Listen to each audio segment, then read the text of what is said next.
हो जाएगा भाभी। कोई विवाद है, मान लीजिए पेपर वर्क नहीं चल रहा है उस पे, मतलब कि कोर्ट केस वगैरह नहीं है उसमें, और उसमें मौखिक रूप से विवाद चल रहा है, कोर्ट के बाहर विवाद चलता है जमीनी मामलात में, आपने जमीन ले लिया, आप फंस गए, मामला हो गया खराब, दिक्कत हो जाएगा। फिर आप सालों कोर्ट के केस चलते रहेंगे आपके ऊपर, आप जो सॉरी आपके ऊपर नहीं, जमीन के ऊपर कोर्ट केस चलते रहेंगे, आप परेशान रहेंगे। आप ये सोचेंगे कि भाई मैं तो जमीन खरीदी तब भी हम टेंशन में, पैसा भी खर्चा करें और टेंशन भी नहीं, टेंशन से बचना चाहिए। सब चीज का हम बताएंगे और आखिरी में आप ध्यान दीजिएगा।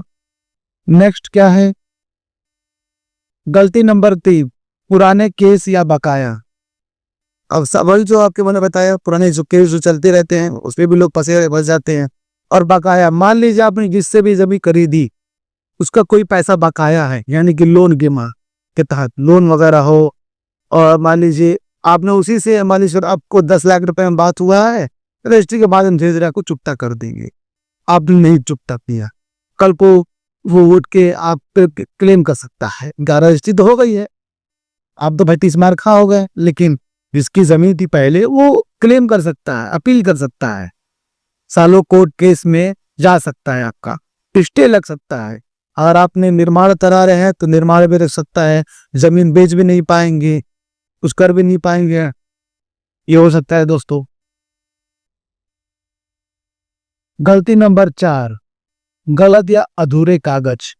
गलत या अधूरे कागज अक्सर खसरा खतौनी या फिर जिसने भी जिसके भी पहली जमीन है, खसरा खतौनी रजिस्ट्री पेपर वगैरह कंप्लीट नहीं रहते, कंप्लीट रहेगा लेकिन उसमें नाम वगैरह गलत रहेगा उसका। उसके पास जो मतलब समझ लीजिए राजू के नाम पर जो जमीन है उसके सारी आईडी वगैरह में राजू नाम पूरा है, लेकिन उसके दस्तावेजों में जो जमीन का है उस पे नाम गलत रहेगा।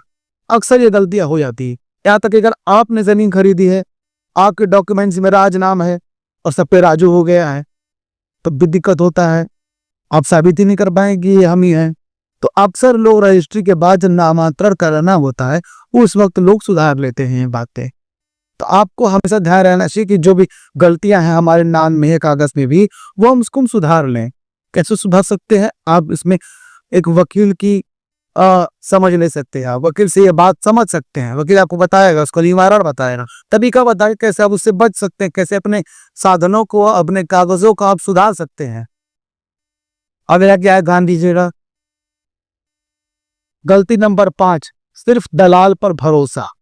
बहुत ही लोग फंस जाते हैं, हमेशा सिर्फ दलाल पे भरोसा कर लेते हैं। लोग सोचते हैं कि